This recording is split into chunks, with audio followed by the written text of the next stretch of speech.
Hey everybody, welcome to Big Dumb Monsters. I'm Nick, I'm Chris. and this week we are talking about 2000's Pitch Black, the not so blockbuster action sci-fi with a ton, like a metric ton of cool aliens.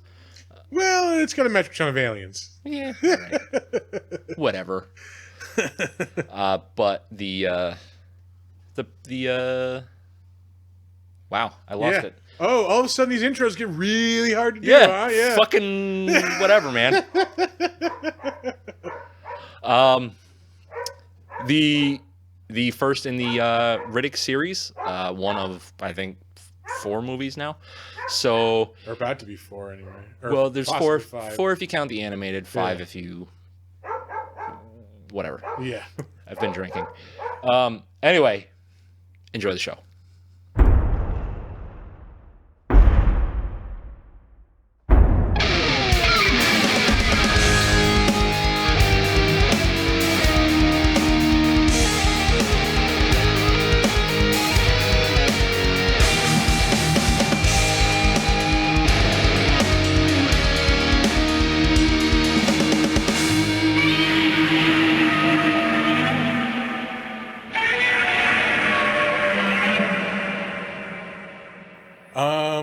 I have not seen this movie, I don't think, since probably it first came out. Really? Yeah. I didn't dislike it when I saw it. I didn't dislike it this time when I watched it. I am not that big of a Vin Diesel fan. I can't... It's hard to take any movie he's in seriously. You got to put him in the right zone. Yeah. And this, I think, is his sweet spot. This was good. There were a few things that I groaned at. I gotta tell you, like when I first saw this movie, I didn't like it. I didn't appreciate it. Yeah. And then I grew to really like it. I love the world that it sets up. Yeah. I especially love the sequel to this, Chronicles of Riddick. See, I've never only seen this movie. I haven't seen any other two. Oh, you're doing yourself a disservice. Really? Yeah.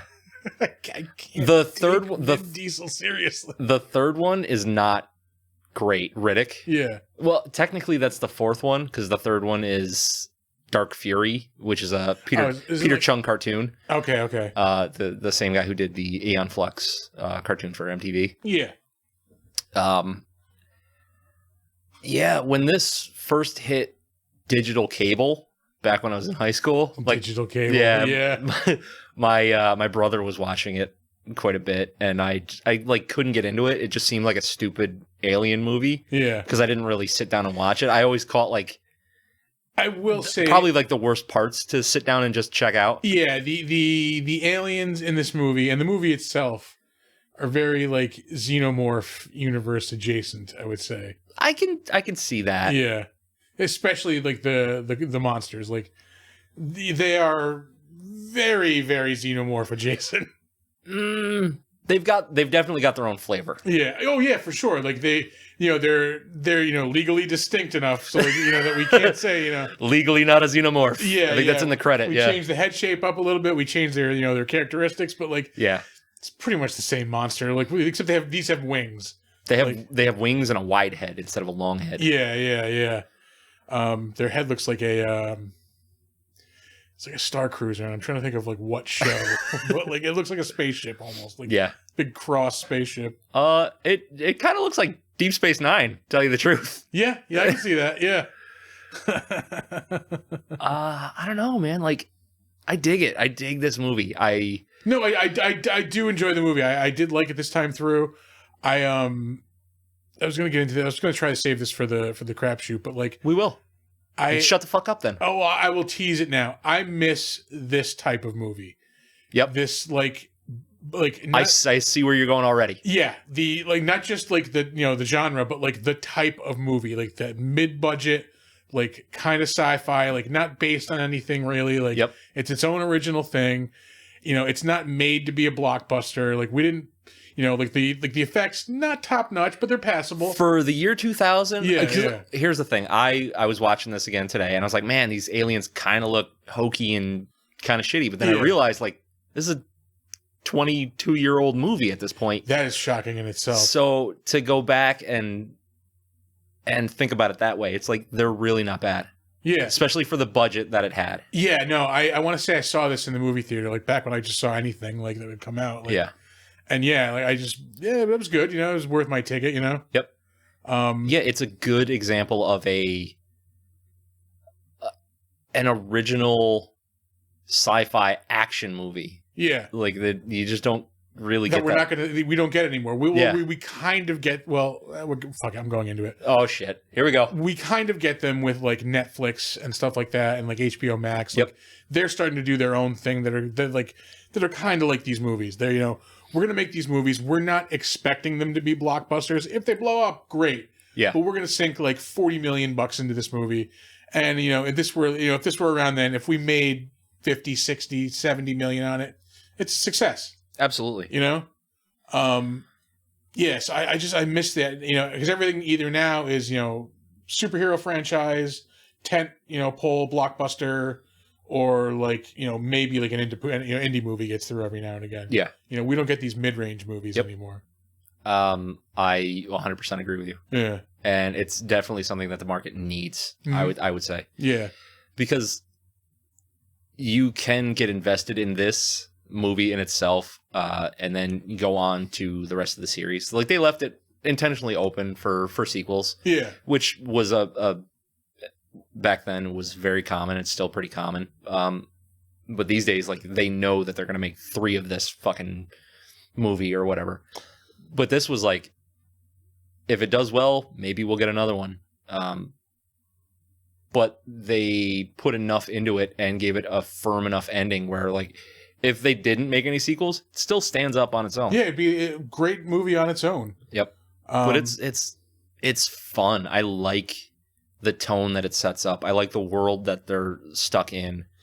Yeah, it's an easy watch. It's not like it's not something that's heavy. It's not something you have to invest a lot into. Like this is something you can just throw on and like just enjoy. Yep. If you're like tired, you just want to relax and don't care what's on, like throw this on. Yeah. You're gonna enjoy it. Yep.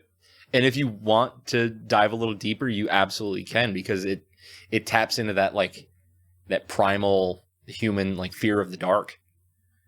Because that's where these nasty aliens are living. Another thing that they really did well was they set up the anti-hero incredibly well.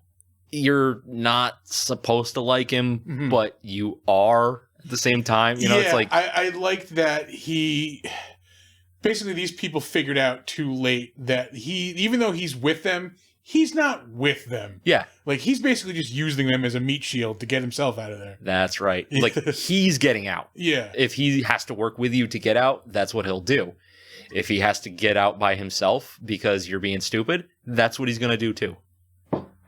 I like that there is like a lore to this world, but it's not like a pre-filled in lore. I think, that's good a lot of times in, certain cases in modern movies. Like I'm a huge Marvel movie fan. I'm into the lore of that. Like that I want backstories on everything, Yep. And you have that for days and days. Yeah. But this, like, you don't, you can tell that's there, but it's not, it's basically for you to fill in. We've had this problem with other movies where like they don't give you enough. Yeah. And, like you're saying with Marvel movies, they give you a lot. Yeah. This is right in that sweet spot for a little bit of mystery, like you can imagine things for yourself without being force-fed lore or just being completely in the dark. It's like what Star Wars basically used to be, where like we knew there was lore. The lore we were making up as fans, like as kids, like just playing Star Wars, that was better than like what anything that they came out with after that. Yep. So yeah, it's right in that sweet spot where there's a little they give you just enough backstory, but you can fill in a lot of the the other spots. Yeah, and they fill in a lot more with the subsequent sequels, but they still leave gaps.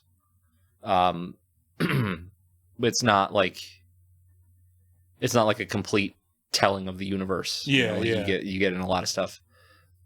Oh man, these shots where he's just like hiding in the background while they're trying to figure out how they're going to survive. So fun.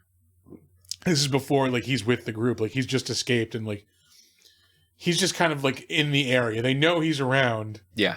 That's my favorite shot though, is when the characters move out of the foreground, and you just see him in the chair in the background taking a drink under the umbrella. We didn't give a synopsis of this. We're watching Pitch Black from 2000. Yep. Basically, it's this ship full of people in cryosleep. Yeah. Some of them are passengers. Most of them are passengers. They have one prisoner, who is Richard Riddick. Richard B. Riddick. Oh, sorry. Yeah, can't forget the B. His name's got to be like Richard Biddick Riddick. It's got to be or at least something like that. Like it's Bo. Yeah. And for some kind of unknown reason, they end up crash landing on this planet. They're getting, I don't know if they're hit by like space debris or like something. Yeah, it was like a meteor swarm kind of thing that they went through on their path. So they were taking like basically like the back roads through space to get to where they're going. And they set it up in the narration in the beginning that they're taking the long route. So the long route is more hidden, but you run the risk of more problems. And then all the meteors or whatever start pelting the ship and they causing crash land chaos on this planet where they are first under the impression that it's permanently daytime. Because they got 3 suns. Yeah, and surprise, no, that's not the case. Nope. There's a very extended eclipse, and they are getting there right as the eclipse is setting. And this place is just lousy with monsters that thrive in the dark. Yep. Yeah, I think it was set up like once a year. There's like complete eclipse for a day or something. I think it was like every 22 years. Oh, is it? Yeah, and I don't know if they specified how long the eclipse lasted for. It's Deus Ex Eclipse. Yeah. I can't remember the specifics. Because she finds the model and she does it a couple of times. Yeah. And everything's fine. And then when she gets to 22, everything locks into place. That's what it was. Yeah. And the orrery. That's right. Yeah. Which is like the worst word to try to say. It's like rural. Yeah. Yeah. Rural. And also for the record, tonight we are drinking. Right now I am drinking Founder's Breakfast Stout. You can have it for breakfast or any other meal that you like. Yeah. Some people might tell you have a problem if you do, but if you have it for breakfast. But hey, look, fuck them. They don't know you. Yeah. And the other thing we're drinking is Left Handed Brewery's Milk Stout, which is damn tasty. Yeah. The Founder's is pretty tasty. Yeah, also. we're stout fans. If you guys haven't noticed. Yeah, I went stout heavy on the refill today. I don't know why. Yeah. Because they're delicious. Yeah. They're heavy. They're heavy and they're dark. They're pitch dark. Yeah. Pitch black even. Yes. Yeah. Yes. With the tie-in. Yeah. That's podcasting right there. That's searching is what that is. Yes. We'll land on something. Yeah. So yeah, back to the movie. And they're basically trying to find a way off of this planet now at this point. After they crash. And they're just slowly getting picked off one by one, in increasingly gruesome ways. Yeah. A lot of the gore in this is subdued, but there's enough. Yeah. There's blood, there's guts, but it's not over the top. I don't think, especially for how much chaos is actually happening in this movie. At least 2 people in this movie are ripped in half, and not that much blood. It's quick. Yeah. I'm trying to think of what else I like. I enjoy the story. I enjoy the setup. I liked, perfect length too. I like. Yeah. Yep. I think it's an hour and a half, almost on the nose. No, I think it's $1.45. Is it? So probably an hour and 40 minutes with no credits. Yeah. And it's just breezy. It's not, like I said, it's not heavy. It's just fun and nice. It's a good watch. Yeah. There's definitely some dingable things. Oh, for sure. I do not like the lack of practical effects as far as the monsters. Yeah. There's a couple where we get you see a portion of one where they're fighting one close up. Yeah. But you don't really see much of it. Yeah, it would have been cooler if they figured out a way to either use practical or if they were able to put a little more money into the digital. Yeah. So what they've got isn't terrible for the time, but if you go back to some earlier movies, they did it better. The hallmark of good CGI in the 90s is always going to be Jurassic Park. Jurassic Park, yeah. Because nobody did it better Yeah. until much later. Like, much later. Yeah, I mean, but I think this only had a budget of 23 million or something like that. Probably, yeah, right in that range, man. Like, Yeah. like 20 to 40 million, that mid-range movie. Like, Yep. Yeah, for 2000, that was it. need more of those. And like I said, we're kind of getting those, and like it's very encouraging. But like, these aren't going to be in theaters anymore. Probably they're all going to be on streaming. That's it, because they're the ones putting that material out. Like, nobody's really investing in mid-tier shit anymore. Yeah, I watched two of those movies today. I watched this, and then right before you got here, I was watching Devil's Advocate. It's another like, I fucking love that movie. Movie's so weird, and it's also right in that same range. It's probably like 30 to 40 million. Like, yeah, I think most of the budget for that went to the actors. Probably to Pacino. Yeah, because I mean, they didn't need a whole lot of effects. There's some like the people like turning into demons and like, the whole like thing with the artwork at the end. Yeah.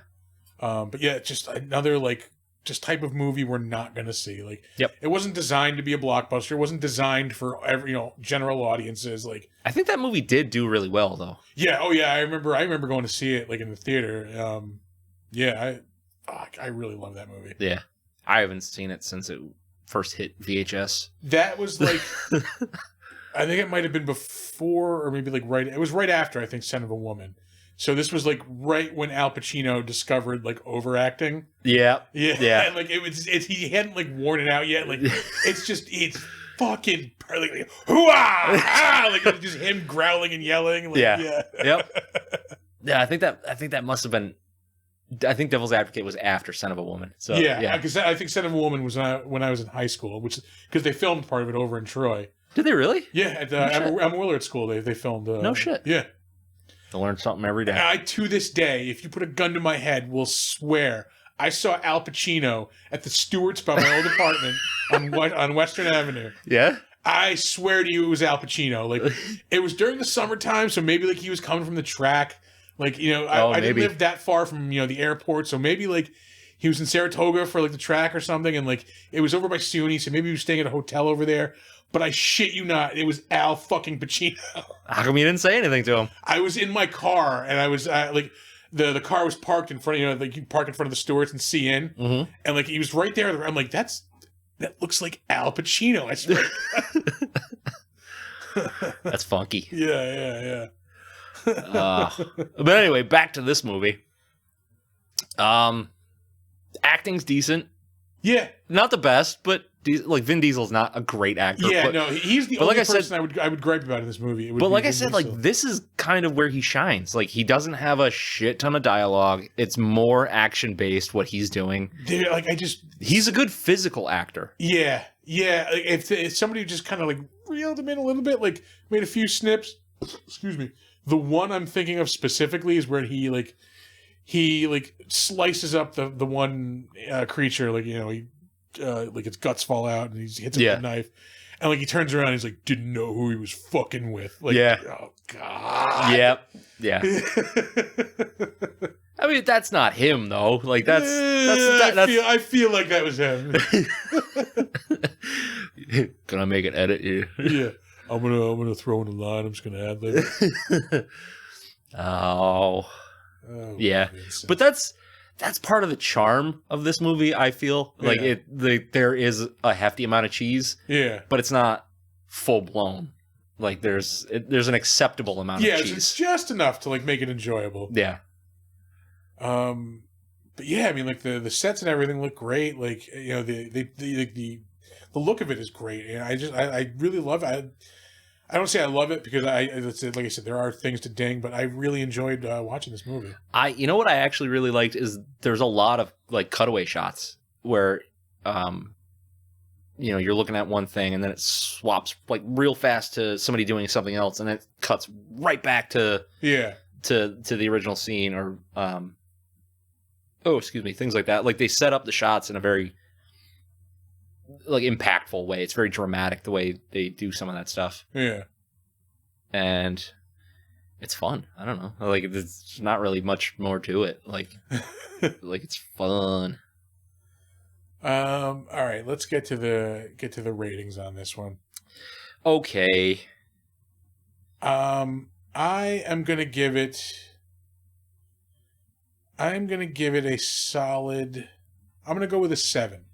I was thinking like 6.5, but like I'm gonna go with 7 because it's very enjoyable. Yeah. But there are dingable things. Like, oh, another thing that bothered me, like pretty much. Well, no, if they stayed at the thing, they would have died.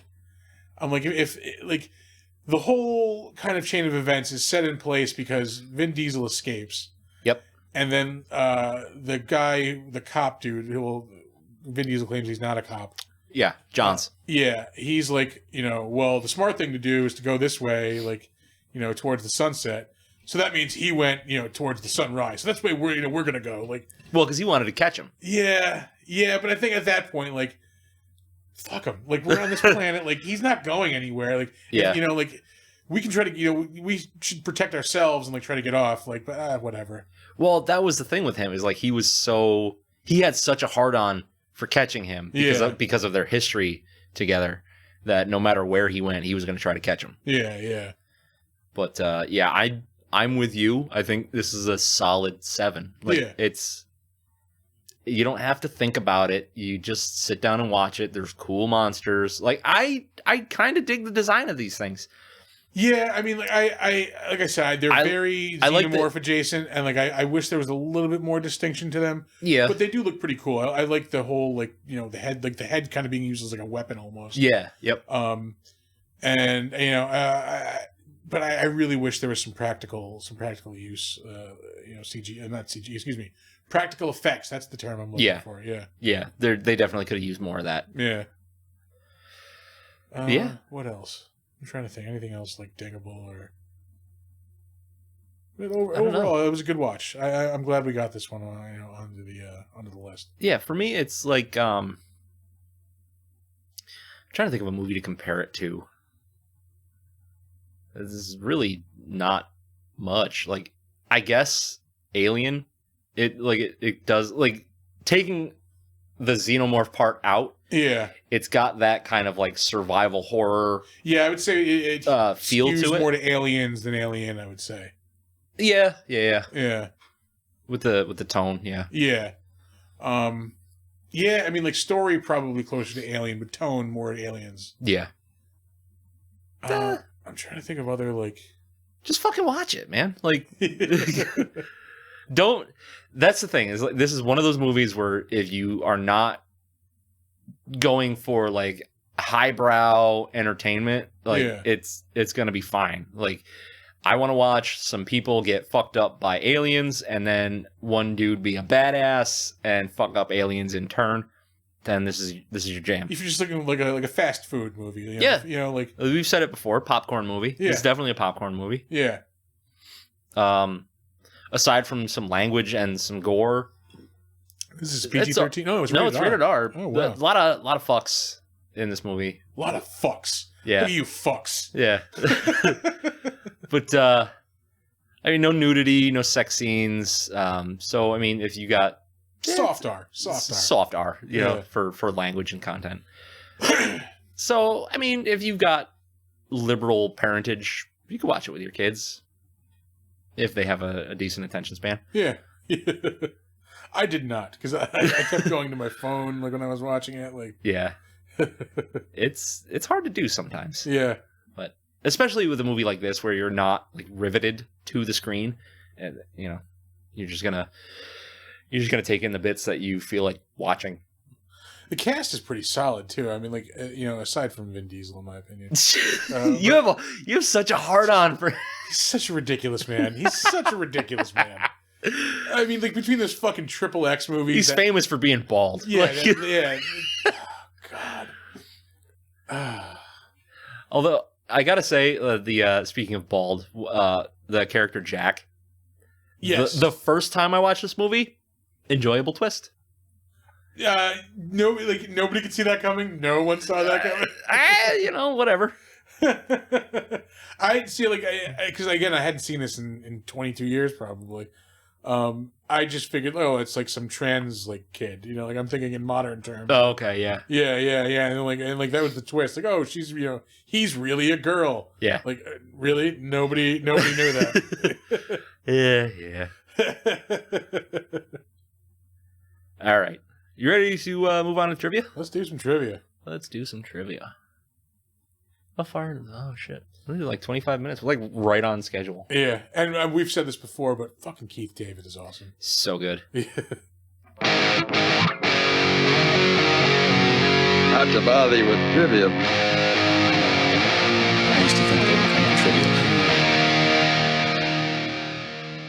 Vin Diesel actually performed the shoulder dislocation stunt for the crew, holding a chain between his hands, although he couldn't do it with the cuffs on because it must have been like too tight. Yeah. So the version we see is mostly him with some special effects thrown in. Ooh, that was pretty gnarly. Yeah, it was a little gross. Yeah. I dug it though. It's no Lethal Weapon shoulder dislocation. He's no Martin Riggs. Yeah, you're slamming it against a fucking door. The full-size spaceship stage used in the movie can be found in the Australian outback mining town of Coober Pedy in South Australia. Bought by a local businessman soon after filming was completed, it sits out in the open. Entry to the site is on Hutchinson Street, opposite Winch Street, and it is marked and can be clearly seen in Google Maps. Right. So that's kind of cool. I would like to go see it. I don't want to go to Australia to see it. Yeah, I was gonna say the Australian outback, much like this planet, like very hot, very dry. Everything wants to kill you. Yeah.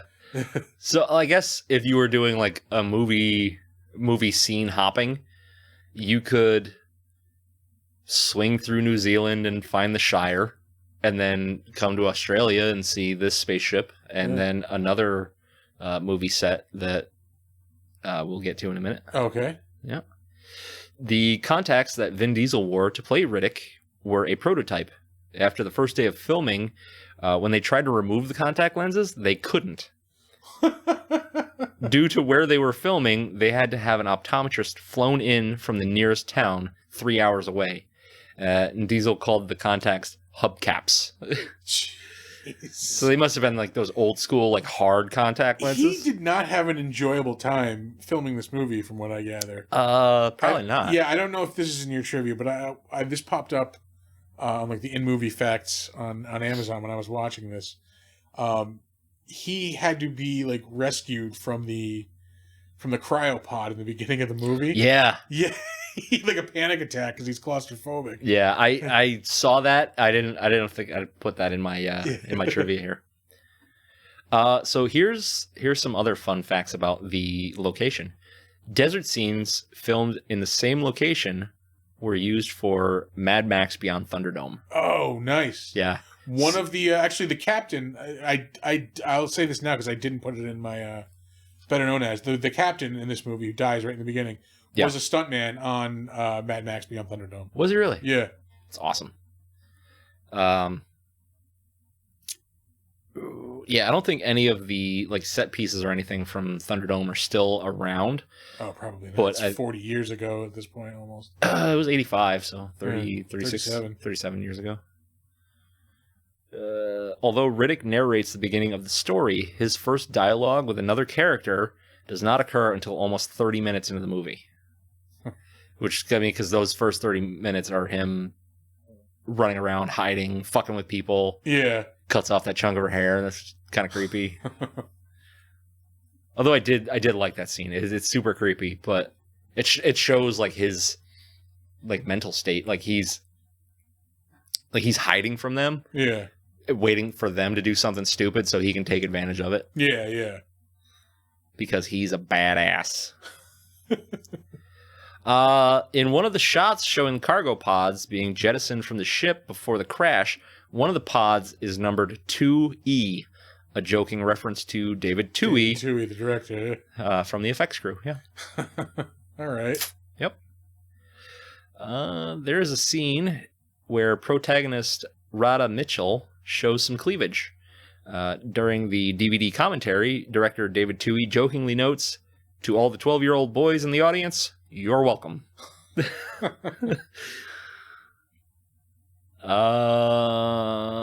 one I thought was fun. The film developed from David Twohy's unused idea for Alien 3.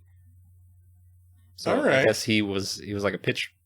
Had something similar to this as a pitch for Alien 3. Validates my criticism that those aliens, those monsters are very xenomorph adjacent. Yep. Oh, there's another major influence for this story. We'll get to. In the original version of the script titled Nightfall, the female outlaw Tara Krieg is of an interstellar tribe of barbarians. Tara Krieg was rewritten as Richard B. Riddick. Yeah, I was going to say that. I saw that also in the fact that Riddick was originally a woman. Yeah. I don't think it would have worked as well because, I mean... Yeah, I don't know. If they're giving her, like, all this backstory in the film, it wouldn't have worked as well because, like, Riddick, there's so much mystery about him. Like, you don't know that much of who he is or where he comes from. Yeah. Which gives him that mystique that, you know, like, how much of a badass is he? You know, like, where does he come from? Yeah. And you find all that out in the second movie, but I think being presented with it all up front wouldn't have been as good. Does he try to pull like a retcon of like his story in the second one where like, because in this one he's like a murderer, like is the story, like, and you find out like he's not really a murderer, like he murdered a bunch of bad people. Oh no. No. Nope. You just find out where he's from and what's going on and why he's as much of a badass as he is. Okay. To get the otherworldly color effect from the planet's sun, the filmmakers decided not to use bleach on the film negatives. Adding bleach to the negatives is done to remove silver nitrate from them. According to director David Twohy, this could have been done in post-production, but it would have had to be applied to the whole reel instead of the shot by shot. So they used this process to the original negatives, which is really confusing now that I'm reading that out loud. But it seems like the raw negatives have just like a really crazy look to them. Yeah, until they process them with bleach. Yeah, I was gonna say I think I know what the effect they're going for is. Like, it has to have a look. It's got to be like that washed out. Yeah, it's like, a very like sunny look. Yeah. It was big in the 90s and 2000s, and like it's something you haven't seen quite since. It's almost like, you know, like that look that like speed. Jesus Christ, I gotta slow down on these on these drinks. Like a Spielberg movie has, like that kind of glowy, like soft look to it. It's almost like that, but it's just a little bit like the colors are more like you said, like washed out. Yeah. I think I'm pretty sure that's what it refers to. It could be. Let's see. The original ending had Riddick being killed by one of the creatures instead of Carolyn. Spoiler alert. This was changed to allow for possible sequels since Universal didn't believe the Carolyn character would be as popular as the Riddick character. Solid choice. Yeah, they were correct on that one. Yeah. When I first saw this, I could have sworn that like he had more of a hand in her dying. Like he kind of like sacrificed her. But in this one, it was like, no, just she was trying to help him, and like she ended up dying. Yeah, I think he was genuinely upset that. Yeah, because he was like, yeah, not for me, you know, not for you. You wouldn't die for me or whatever. Yeah, because he knows he's a piece of shit. Yeah. Like, so I don't know if I just remember that or if I saw like a director's cut or something. This is the director's cut. I rented the regular one. The regular, the one on Amazon. The theatrical, yeah. Oh shit. I only saw the director's cut on Amazon because I had to rent the one from Amazon because my DVD is missing. Oh, no shit. Yeah. real happy about that. Oh, man. I looked everywhere for that fucking thing. Yeah. Universal's made $8 off us today. Yeah. Fucking vampires. How is this not streaming on, like, Peacock? It's right? Universal streaming service. Like, I don't know. Whatever.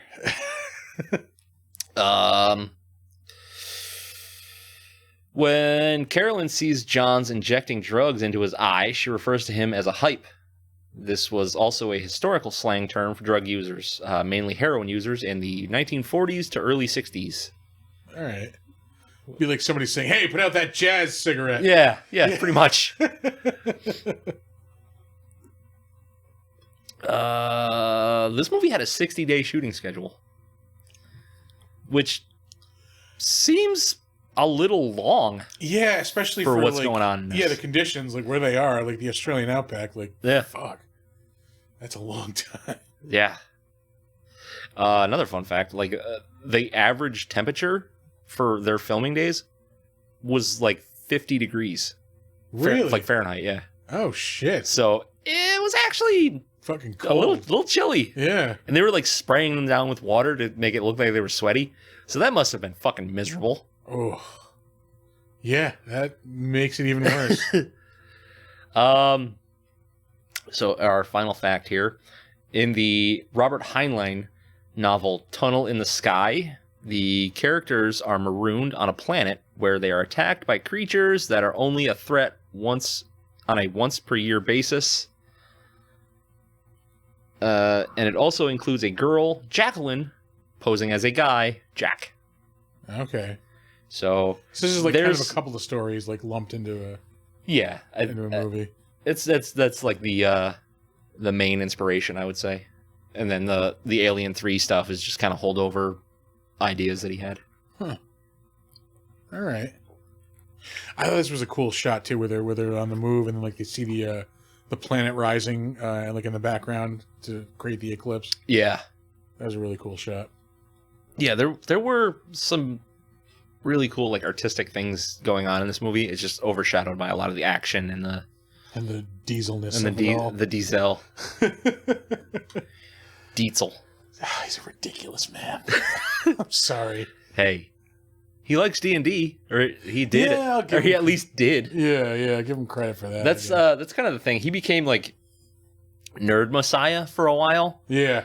Because he wrote the introduction for like the anniversary edition of the D&D Player's Handbook. Oh, excuse me. He did like a celebrity D&D thing too. I saw. Yeah, it was terrible. Oh, I did. Let me guess. But everybody, did he play a barbarian? I'm just a wild shot in the dark. No. Really? He played a in the celebrity D&D thing that Matthew Mercer from Critical Role DM'd for him. Yeah.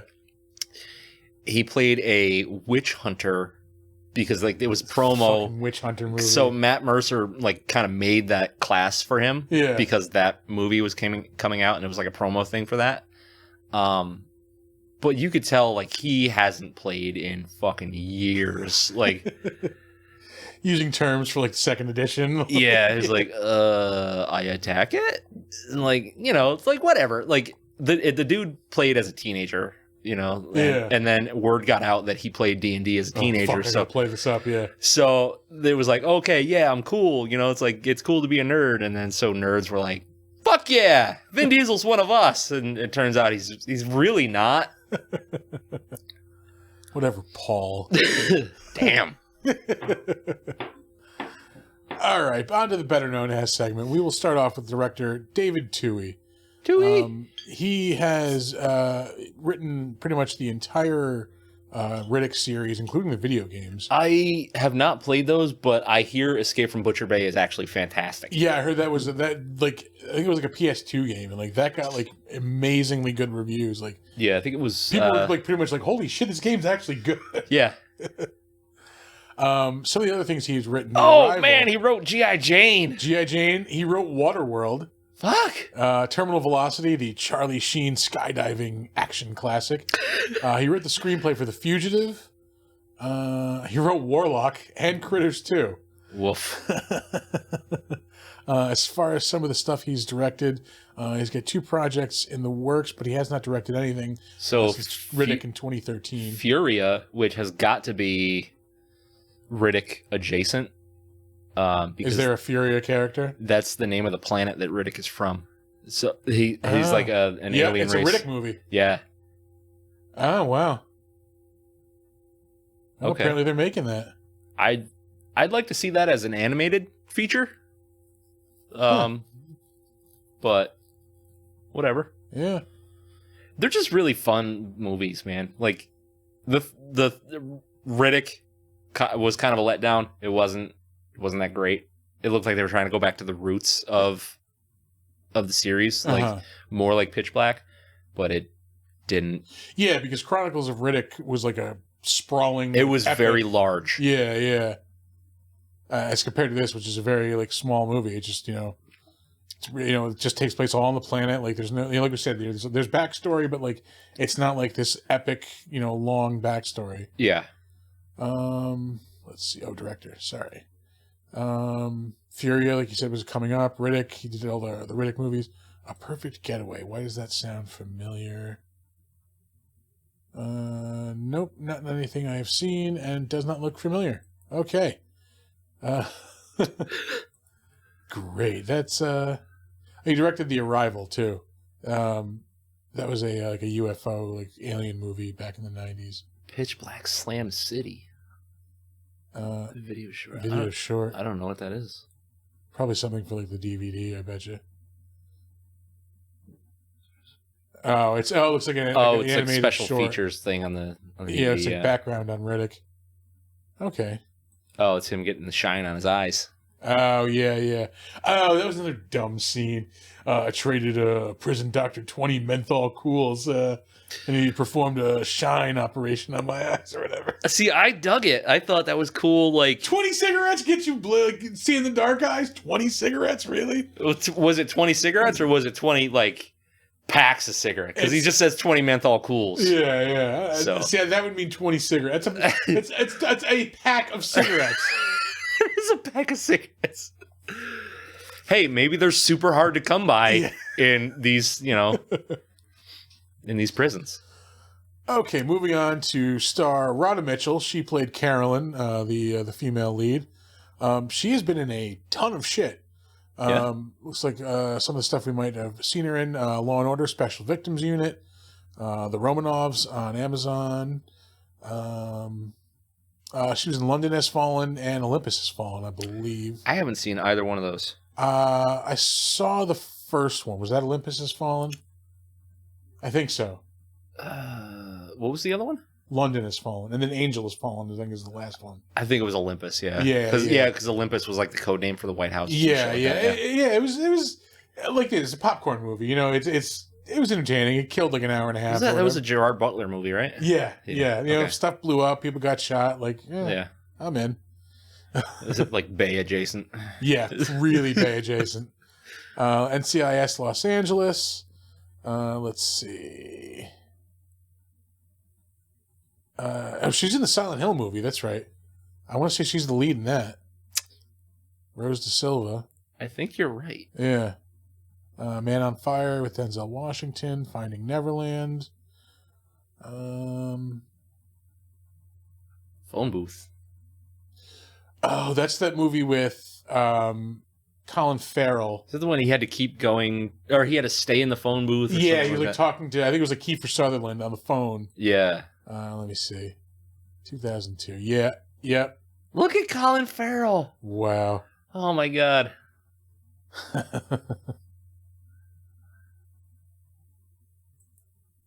All right. Anything else? Let's see. She's been in a lot of stuff, and I just want to make sure there's nothing major. Yeah. No, that's pretty much it. She's here and there, everywhere. You'll see her somewhere. That kind of rhymes, and I'm going to say that was intentional. Sure. Cole Hauser. I want to say you're a poet and didn't know it. Yeah, the asshole in so many movies. He's just got that face. Yeah, you just know this dude's an asshole. He's on that show right now, Yellowstone, which is really popular. I haven't seen it. I haven't either. Yeah. I saw, what was it, 18 whatever, that Sam Elliott thing? 1883. It's a Yellowstone prequel, which I didn't know, so I didn't watch Sam Elliott, 1883. Yeah. Oh, Yellowstone prequel. Yeah. I hear the show is decent. I heard that movie, but the series is Tom Hanks shows up at one point in it. No shit. Yeah. Let's see. Oh, who are we talking about, by the way? Cole Hauser. Yeah. Man, that 8.3% on that it'll get you. On that Foundry. Sneaks up on you. Yep. Sneaks up on you. That's right. We said he was in Yellowstone. He was also in Olympus Has Fallen. Was that A Good Day to Die? Is that? Where did you see that? Oh, Good Day to Die Hard. Oh, Die Hard. Oh yeah. God. I don't. Those last couple of Die Hey, Hard movies. remember when they made Die Hard with a Vengeance and they swore to never make any more and they never did? That would have been a great place to end it. Like, yeah. No, they did. They did. yeah, you're right. They didn't put out any more after that. Somebody else has a credit on Heroes later on in this, and man, that is a great one-season show. Yeah, sure was. It got canceled halfway through the second season. Yeah. Is what it was. He was in ER for a while. He's in Too Fast, Too Furious. Woof. Pitch Black. He's in Good Will Hunting. How about that? Billy, I don't remember that. Oh, by the way, he's John's in Pitch Black. That's right, yeah. In case we didn't cover that. He's in Dazed and Confused. He's also in School Ties. I never saw that movie, but... School Ties? What the fuck was that? Brendan Fraser is like... It's Fraser? Fraser. He's secretly Jewish. It's like, secretly Jewish? It's like a prep school in like the 50s and like... Oh, so it would have been... like a well-to-do, like white upper class. Like, yeah. Yeah. By the way, I love correcting people that it's Fraser because there was a time where he was going to be on the Daily Show, I think it was. Yeah. And I don't know if you remember, like during the daytime, they would show commercial ads for the Daily Show with whoever the guest was going to be. Yeah, yeah. And they would like introduce themselves. He was like, "Hey, I'm Brendan Fraser." That's right. Fraser. Not Frasier.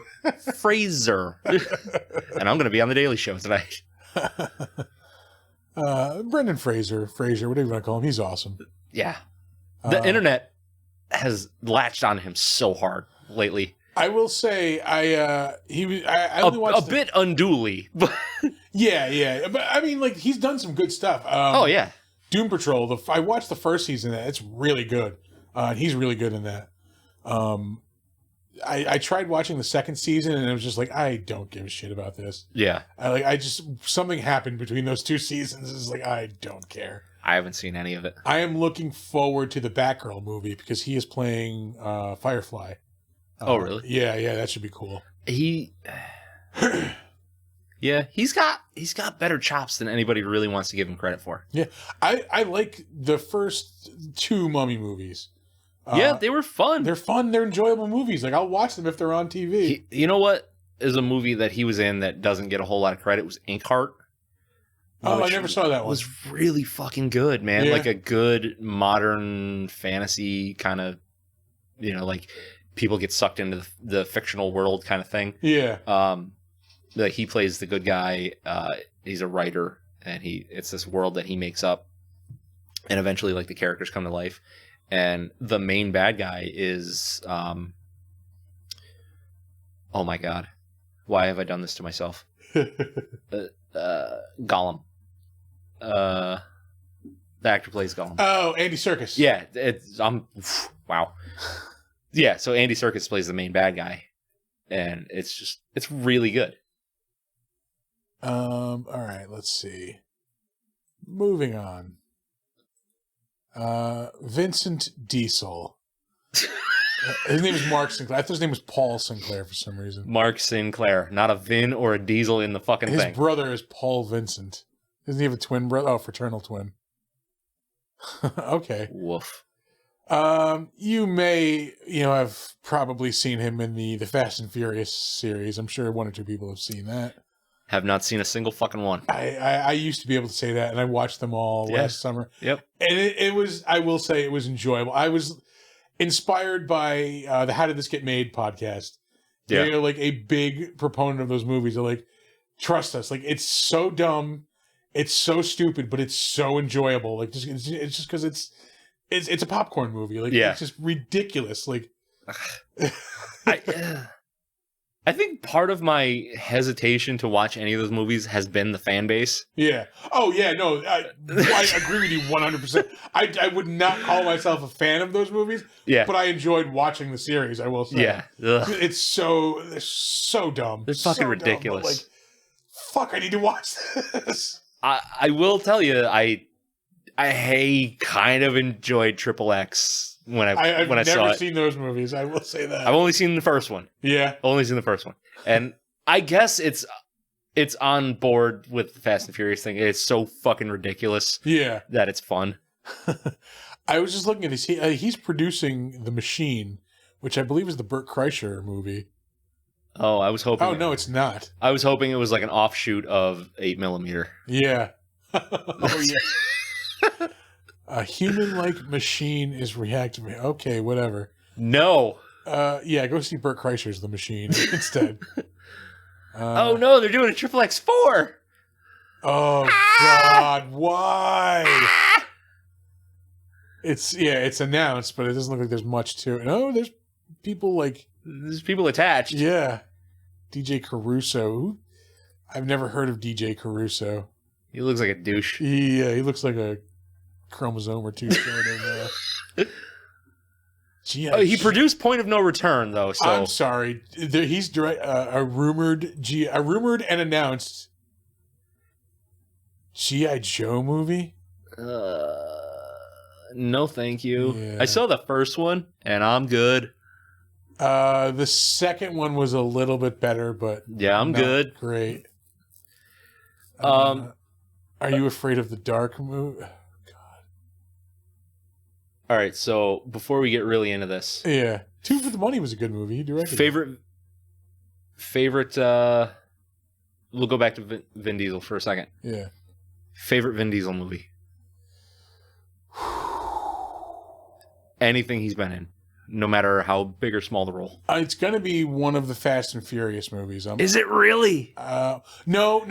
'Cause no. I take that back. I take that back because he's the voice of Groot. So I will say Guardians of the Galaxy 2. Okay, I talked about this a couple episodes ago. One of my favorite like sci-fi movies. I thought for sure you were gonna say Iron Giant. You know, I've never seen that movie like all the way through. I've seen like bits and pieces of it. I've never seen the whole It thing. is so fucking good. Yeah. I don't dispute that. Like, I just haven't seen enough of it to be able to say like that's my favorite. Yeah. He was in I keep looking at his producing. Oh yeah. shit. No, he was in Knockaround Guys. Yeah, I didn't see Bloodshot because it looked fucking stupid. it is terrible. I bought that because that was like right when the pandemic like first started, and like, you know, we didn't know what the fuck was going on. Like, this is like one of the first movies coming out. Like, all right, $20 and you can just own it or rent it. I'm like, if I'm gonna pay $20, I'm just gonna own it. Yeah. And then that's why I now own Bloodshot, Um. because we didn't know what the fuck was happening. Yeah. But yeah, Guardians of the Galaxy. I mean, like, that whole franchise. Like, James Gunn is like, I fucking love James Gunn so much. Yeah. You know, I mean, it's kind of a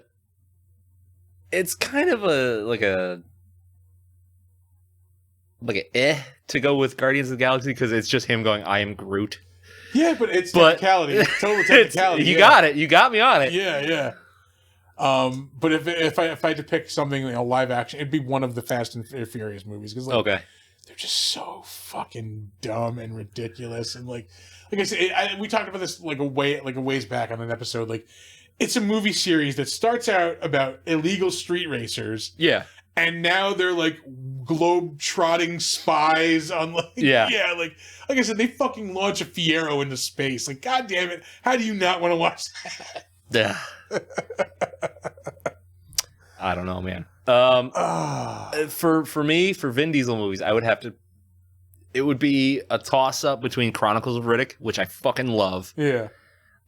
Because it's just a mega stylized, like, uber sci-fi film. Yeah.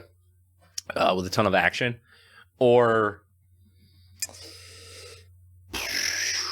probably Boiler Room. I remember that movie. That wasn't horrible. that came out the same day as Saving Private Ryan. That was a great movie. Yeah. Oh, I forgot he was in that. Yeah. He dies in the beginning. Probably Iron Giant. Yeah. Yeah. Iron Giant or Chronicles of Riddick. One of those two. All right. He directed shit? Nothing. Nothing like Multifacial. The Ropes. Those are two different credits. Yeah. No. Written, yeah. Fuck all that. I'm sorry. Soundtrack? Oh. Performer. He sang Lean on Me with Shaq, And Pitbull, and Stephen Marley. No, thank you. You know, he actually used to be a breakdancer. That doesn't surprise me. That doesn't. Just look at him. Yeah. He's ridiculous, man.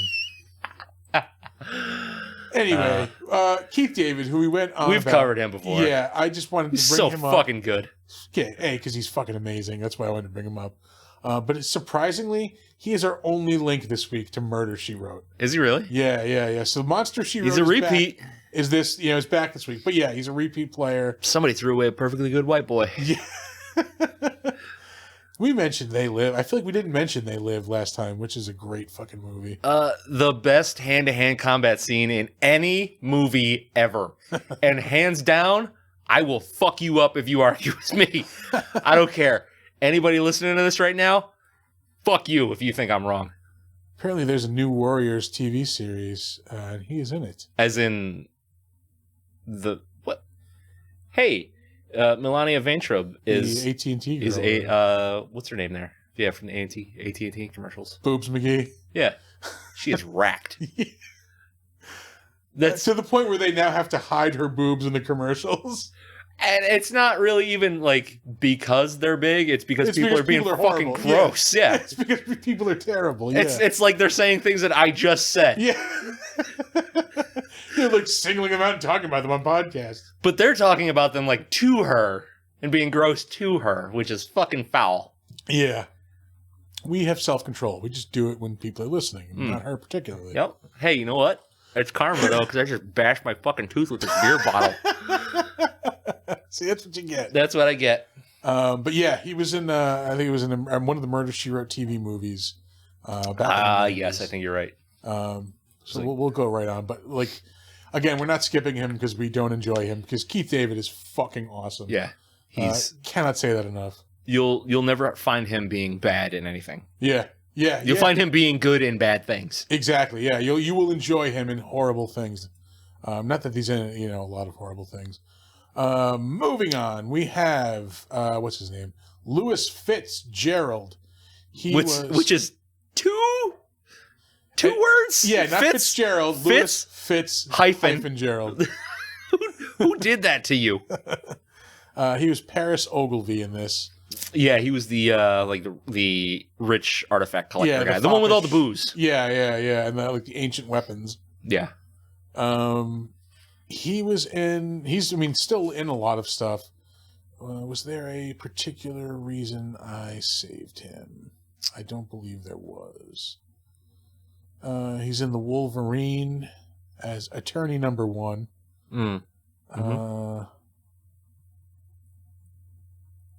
I don't see anything here. He was on Farscape. A couple of people on this show up in Farscape. He was in the Three Stooges TV movie. Ugh. Yeah, that sounds like a movie about the Three Stooges, not like... Because it was made in 2000? Where'd it go? Yeah, 2000. Yeah. I'm sorry, who did he play? Oh, Jules White. Nobody you give a fuck about. Yeah. With like Shemp or something. Joe Dorita. RFDS. Somebody else was in that. RFD. Probably, yeah, something we went over it because we've never heard of it. No, it's somebody in this. Yeah, something in this. Yeah. Yeah, I mean, he's been in a lot of stuff, not much that anybody probably has ever heard of. Is this all like... This cannot be American TV. Yeah, this looks like a lot of British TV. Yeah. Because it's a lot of stuff. I mean, I've never heard of most of this stuff. Yeah. I mean, any of it. I mean, Ivanhoe is a thing I've heard of, but I couldn't even tell you what it's about. The Flying Doctors. Mission Impossible from the late 80s. The TV series, yeah. Yeah. They brought it back for a little bit. On Time Tracks. ABC. But he's in this movie, so we're moving on. Yeah. Claudia Black. She was the girl with the dark hair. I don't even remember her name. It was like Shazza or something. Yeah, something. It was Sharon Shazza Montago something. Want to go through this IMDb real quick. Yeah, she's actually in a ton of stuff. She's like, she's got like nerd credentials, man. She's been in a ton of. She was in The Nevers on HBO, which was pretty decent. That was a series that Joss Whedon created and was thrown off of because he is a terrible, terrible person in real life, it turns out. Yeah. He's a fominist. Yeah. Let's see. She was on Rick and Morty, Ventriloquiver. That was the last season, I believe. Fuck that show. I love that show. Fuck you, too. Fuck the fan base, but great show. That's another one, yeah. Yeah. She's done a lot of voice acting in video games. Wolfenstein 2, Destiny 2, Uncharted. I have Wolfenstein 2. I just haven't played it yet. I want to say I played that one. I loved the... Like, when they rebooted the series. Yeah. That first one, so fucking good. Yeah. Call of Duty, World of Final Fantasy, Gears of War. She is all over. Uncharted? Yeah. Dragon Age, Inquisition. Killing Floor. The first Destiny, Shadow of Mordor, which is a good game. The Amazing Diablo Spider-Man 3. video game, Diablo 3. I love that game. Mass Effect 3. She's in like all of the Uncharted and Gears of War games. I really, really cannot wait for Diablo 4. I only played Diablo 3 for a little bit. That was pretty good. Oh shit, she was Morgan in Dragon Age Origins. That was the romance that I pursued. She's in Stargate, Crisis. Jesus Christ. TV, Conan video game. Oh man, she was in an episode of the Dresden Files TV show. Files, Stargate SG-1. They did that show dirty. She's the voice of Artemis in God of War. Farscape, the Peacekeeper Wars. Farscape Original Flavor.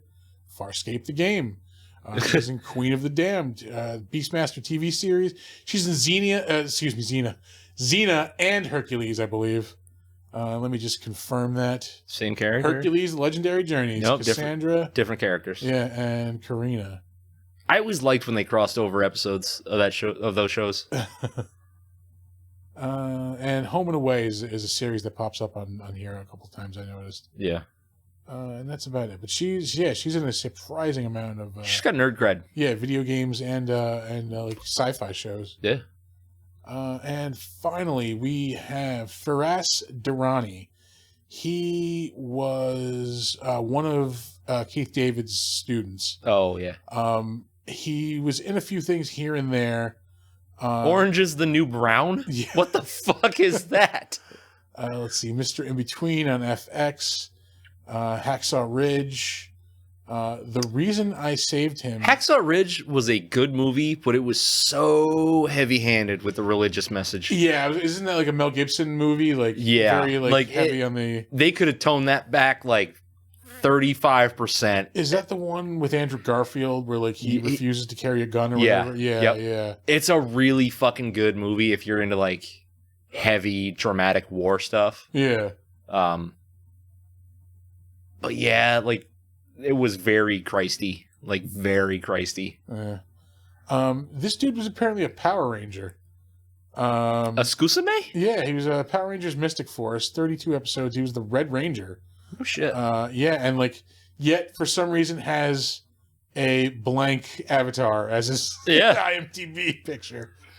So yeah, I don't know what that's about, but he was in the This was his second thing ever. Pitch Black was his second role ever.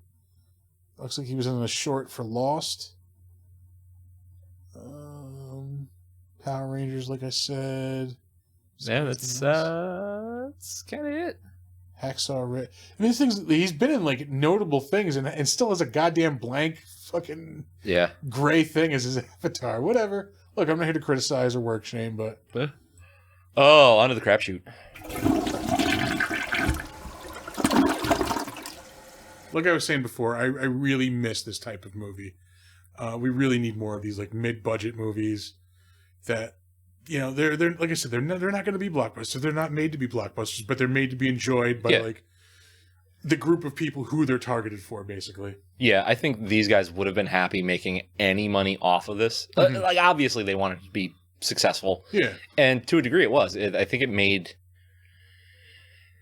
like 53 million worldwide, and it cost like 20 something million. Yeah, a giant sequel. Yeah, I love Chronicles of Riddick so much, and I will die on the hill that is a decent movie. I've never seen it. Oh, we're gonna watch it at some point, but We're going to do it. Donner is very opinionated right now. He also does not enjoy the films of Vin Diesel. Listen, Vin Diesel is an acquired taste. And if you don't have it by now, then I don't think you're going to have it. Yeah. But, maybe watch The Last Witch Hunter. It'll get you on board. No, it won't. It fucking won't.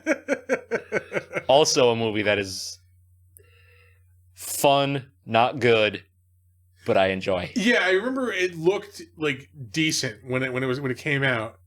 It's Fantasy Blade is basically what it is. Yeah, it's Blade with witches instead of vampires. Yeah. Pretty much. He's a ridiculous man. He's clown shoes. I'm sorry. Oh God. I'm sure he's a nice guy. But I can't take him seriously. I like that's the recurring statement. He's a ridiculous man. What are you gonna do? Listen, I like the movie. I like a lot of Vin Diesel. Well, I like some Vin Diesel movies. I like enough Vin Diesel movies. He's hit or miss. I'll give him that much. Yeah. Holy shit, Donner. Yeah. He saved it up all day. He was nice and quiet. Yeah. He's just unloading. Yeah. That's fine. If listeners are not used to the sound of a dog barking in the background of this show at this point, they never will be. I want it to be like in the 90s, whenever you listen to a song, either on the CD or on the radio, you always thought you heard a police siren in the background. Yeah. Or yeah. I want people to freak out and think they always hear a dog barking in the background. Yeah. What the fuck was that? Yeah. Yeah, well, there is. All right. There's not really much crap to shoot this week. Yeah, I'm trying to think of other kind of films like this. You might enjoy if you dug this one, but I mean, it's got the Aliens tone to it, the kind of actiony sci-fi movie. I appreciate this more than I appreciate Aliens because this didn't have a superior predecessor. To be fair, Aliens also doesn't have a superior predecessor, but I mean, you can get fucked. you can get fucked. That's fine. You can be wrong. It's okay. I'm looking at our board, and we have. I'm scared of next week. We have a movie coming up that we saw a picture of flipping through streaming services and decided that we're gonna do that. But we've got some stuff coming up that's gonna be fun. I thought it was but we're not gonna watch. No. Fuck. It's on, bro. I'm looking forward to our Valentine's Day episode. That's gonna be a fun one. I'm looking forward to we've got some themed episodes coming up for Valentine's Day, President's Day, April Fool's Day. Yep. St. Patrick's Day. I forgot that one's in there too. But we're gonna have some treats coming up for you.